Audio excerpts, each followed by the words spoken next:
देश की सियासत से गरीब की समस्याओं तक, संसद की गूंज से पंचायत की सभाओं तक, हम करेंगे हर छोटी बड़ी खबर से रूबरू, क्योंकि हम हैं इंडिया पोस्ट न्यूज, जज्बा सच दिखाने का। मैं नीरज कुमार राजपूत, सहसपुर क्षेत्र से समाज सेवी और पूर्व में निदेशक रहा हूँ ओबीसी परिषद उत्तराखंड सरकार में। किस गवर्नमेंट में रहे हैं आप? मैं कांग्रेस की गवर्नमेंट में रहा हूँ। कब से कब तक? 2015 से 2016। तो अभी आपसे समाज सेवी के तौर पे आपसे प्रश्न किया जाए कि राजनीतिक के नेता के तौर पे? सामाजिक क्षेत्र में समाज सेवा। इसमें उत्तराखंड की राजनीति थोड़ा गर्म चल रही है, क्या कहना चाहते हैं आप, कैसे देखते हैं इसको? मैं कहना चाहूँगा क्योंकि अब मामला सुप्रीम कोर्ट में लंबित है, उसके बारे में मैं कोई टिप्पणी अभी करूँ वो सही नहीं है। और क्योंकि मामला सुप्रीम कोर्ट में है तो उसमें मैं अभी ज़्यादा कुछ कहना नहीं चाहता। जो सच्चाई है वो सबके सामने आ ही जाएगी। लेकिन हाई कोर्ट ने तो टिप्पणी की है ना, हाई कोर्ट ने तो बाकायदे आदेश किया है। जब हाई कोर्ट ने टिप्पणी की तो हमारी पार्टी ने बिल्कुल पुरजोर विरोध किया और आज भी विरोध है। जिस दिन अभी सुप्रीम कोर्ट में क्योंकि मामला लंबित हो गया है तो अभी जब तक कोई सुप्रीम कोर्ट से कोई डिसीजन ना आ जाए तब तक अभी कुछ भी कहना। इसमें मैं कहूँगा कि उत्तराखंड की जनता सब देख रही है और आरोप लगभग जो तय हुए हैं, जो हाई कोर्ट ने कहा है उस पर नैतिकता का अधिकार उस पर दे देना चाहिए था इस्तीफा, पर अब नहीं दिया है। वो सबकी एक अपनी अपनी मानसिकता है और क्योंकि आज मॉडर्न हो गया है, आज राजनीति बड़ी मॉडर्न हो गई है, नैतिकता नाम की कोई चीज़ रही नहीं है। तो मैं यही कहना चाहूँगा कि उत्तराखंड की जनता बड़ी समझदार है और उत्तराखंड की जनता सब देख रही है और टाइम आने पे इसका जवाब दिया जाएगा। कहना चाहूँगा कि पत्रकारिता भी दो तरीके की है। एक पत्रकारिता है जो जनता के मुद्दों को उठाती है, एक पत्रकार है जो केवल अपने सेल्फ के लिए कुछ ही काम करता है। तो ये पत्रकारिता में बहुत अच्छे लोग भी हैं जो पत्रकारिता करते हैं, पर कुछ लोग ऐसे भी हुए जिन्होंने पत्रकारिता के नाम को धूमिल भी किया है। तो उनमें मैं यही कहना चाहूँगा कि आज की जो पत्रकारिता है, जो स्टिंग आप कर रहे हो, जो सरकार को अस्थिर कर रहे हो, सरकारें अस्थिर नहीं होनी चाहिए। उसका सबसे बड़ा खामियाजा किसको भुगतना पड़ता है? प्रदेश की जनता को। सरकारें जब गिरी कोई वजह नहीं थी, विधायक यहाँ के तोड़फोड़ कर दी गई, स्टिंग यहाँ पे हो गई। ये पत्रकारिता का स्तर जो है ये हकीकत में गलत है, चाहे सरकार भाजपा की रही हो चाहे सरकार कांग्रेस की हो। ये काम तो मैक्सिमम नहीं होने चाहिए। हाँ, जनता के मुद्दे हैं, जनता के मुद्दे आप उठाओगे, केस होंगे, एक अलग बात है। पर अगर आप अपने सेल्फ के लिए कोई काम कर रहे हो और केवल स्वार्थ के लिए कोई काम कर रहे हो, वो गलत है। चलिए, अगर हम इस पे जाएंगे तो बहुत लंबी बात हो जाएगी, लिहाजा मैं अपना अगला प्रश्न करता हूँ कि आने वाली राजनीति में जो इस समय मौजूदा सरकार के जो कार्य है और जो अभी जिस तरीके से आरोप लगे हैं, इससे कितना फायदा होते हुए दिख रहा है आपको कांग्रेस को और कितना नुकसान आप देख रहे हैं भारतीय जनता पार्टी को होते हुए? मैं आपको बताना चाहूंगा कि आने वाले टाइम में सरकार यहाँ कांग्रेस की बनने जा रही है। जनता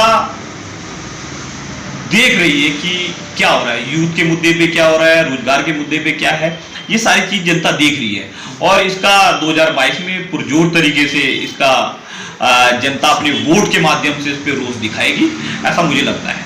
लेकिन जो सत्ता पक्ष तो लगातार विपक्ष के जो भी आरोप होते हैं सरकार के ऊपर लगाए जाते हैं, उसको तो वो बिल्कुल इस तरीके से दिखाती जैसे मान लीजिए युवाओं के खिलाफ कांग्रेस पार्टी हो। जैसे अभी मुख्यमंत्री जी ने कहा कि हम स्कूलों में या कॉलेजों में, हम यूनिवर्सिटियों में, खासतौर से जो बड़े बड़े कॉलेज हैं, डिग्री कॉलेज, वहाँ पे हम वाईफाई सुविधा देंगे। कांग्रेस ने कहा कि अगर वाईफाई हो जाएगा तो इससे बच्चे पढ़ेंगे नहीं बल्कि बिगड़ जाएंगे।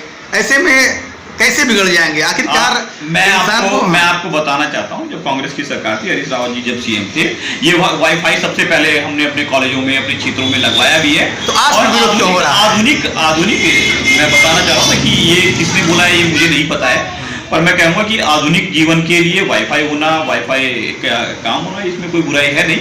और यूथ के लिए अगर कोई काम हो रहा है तो उसमें कोई विरोधाभास होना भी नहीं चाहिए। कांग्रेस कहीं न कहीं भी इस समय सड़क पर नहीं दिख रही है, गायब है एकदम से। तो कैसे आप जंग लड़ेंगे, कैसे आप हराएंगे?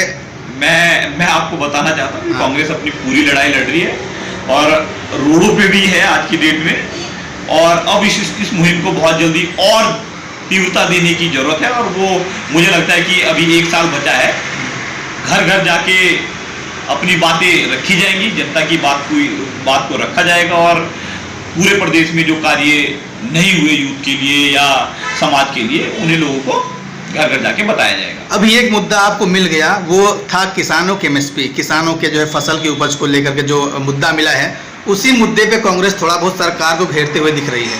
अन्यथा और बहुत से मुद्दे आए, लेकिन उन मुद्दों पे सरकार सड़क पे गिनी चुनी जगहों पे जहां प्रदर्शन पे शामिल रही है, बाकी जगहों पे इनके नेता या कांग्रेस के नेता अपने ऑफिसों तक सीमित रह गए। सड़क पे संघर्ष जब तक नहीं करेंगे, कैसे आप जनता के लिए परिवर्तन करेंगे, कैसे जनता के लिए आप काम करेंगे? मैं आपको बताना चाहता हूं कि हमारे क्षेत्र में और उत्तराखंड राज्य में अलग अलग जगह के हर मुद्दे को उठाया जाता है, पुरजोर तरीके से उठाया जाता है और आने वाले टाइम में भी उसे और तीव्रता देने की जरूरत है। वो अभी चल रही है बात और मुझे लगता है कि संगठन इस पे और अच्छे से ध्यान देके सड़कों पे आएगा और अपने जो जनता के मुद्दे जो हैं, जो युवाओं के जो मुद्दे हैं, उन पे अभी लड़ने की और ज़्यादा जरूरत है और ज़्यादा मेहनत करने की जरूरत है। तो मुझे लगता है कि हम सब एक साथ मिलके उत्तराखंड में 2022 में कांग्रेस की सरकार बनाने जा रही है। जिस विधानसभा से आप रहते हैं, जिस विधानसभा में आप रहते हैं, सहस्त्र विधानसभा, क्या आपको पता है इस विधानसभा की सबसे बड़ी जो परेशानी या सबसे बड़ी प्रॉब्लम क्या है? आज की डेट में रोजगार की बहुत बड़ा मुद्दा है। दूसरा, ट्रेचिंग ग्राउंड हमारे क्षेत्र को दुर्गंध विधानसभा बना दी गई।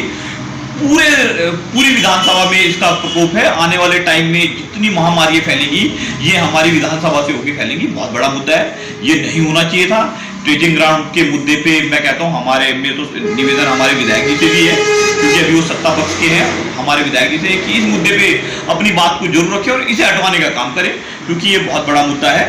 और आने वाला फ्यूचर जो होगा सहसपुर विधानसभा का, इससे कलंकित जिसे कहेंगे ना, कि इसे कलंकित होने जा रहा है। और जितनी गंदगी हमारी विधानसभा में ट्रेचिंग ग्राउंड के होने से हुई है, शायद ही आसपास के 100, 150, 200 किलोमीटर में भी कोई ऐसी गंदगी हो। लास्ट क्वेश्चन मेरा यह है कि आपकी राजनीतिक महत्वाकांक्षा क्या है? आगे बोले। महत्वाकांक्षा, मैं अपनी महत्वाकांक्षाओं को मैं नहीं कहता कि मेरी कोई महत्वाकांक्षा है। हाँ, ये मैं जरूर चाहता हूँ कि मैं जनता की सेवा करूँ। मैं आज भी कर रहा हूँ, मैं समाज सेवी के रूप में भी कर रहा हूँ। कल के दिन जो भी जिम्मेदारी दी जाएगी मैं उसका भी निर्वाह बड़ी जिम्मेदारी से करूँगा। और समाज के जो मुद्दे हैं, युवाओं के जो मुद्दे हैं, जो बुजुर्गों के मुद्दे हैं, उन पे गांव गली के मुद्दे को उठाने का मैं पहले भी काम कर रहा था, मैं आज भी काम कर रहा हूं, मैं आने वाले टाइम में करूंगा। मेरी महत्वाकांक्षा ऐसी कुछ है नहीं। जब वक्त आएगा, महत्वाकांक्षाओं को मैंने बहुत साइड रखा है। मेरा प्रोफेशन ये नहीं है, मेरी केवल एक सोच है कि यूथ के लिए इस विधानसभा में काम होना चाहिए, यहाँ के बुजुर्ग के लिए काम होना चाहिए, यहाँ के किसान के लिए काम होना चाहिए, यहाँ के स्वास्थ्य के लिए काम होना चाहिए। ये मूलभूत सुविधाएं, यहाँ की एजुकेशन के लिए काम होना चाहिए। ये जो मूलभूत सुविधाएं हैं, इनके लिए जब तक ये कंप्लीट नहीं होगी तब तक हम ये लड़ाई लड़ते रहेंगे। मेरी ओर से पूरे उत्तराखंड वासियों को, सहसपुर विधानसभा वासियों को, सभी को दीपावली की हार्दिक शुभकामनाएं। आप सुरक्षित रहें, कोविड का टाइम चल रहा है, सोशल डिस्टेंसिंग करते हुए सभी त्योहारों को मनाया जाए, पॉल्यूशन कम से कम हो, पटाखे और जितने भी बम सामग्री है इसका कम यूज किया जाए। और एक जो असत्य पे सत्य की विजय जो है, इस विजय को हमें लोगों के बीच में एक सकारात्मक लेके जाके और युवाओं को, समाज को आगे बढ़ाने का काम करना चाहिए। इसी के साथ मैं दिवाली की सभी को हार्दिक शुभकामनाएं देना चाहता हूँ। अपना नाम एक बार बता दें। नीरज राजपूत मेरा नाम है, सहसपुर विधान।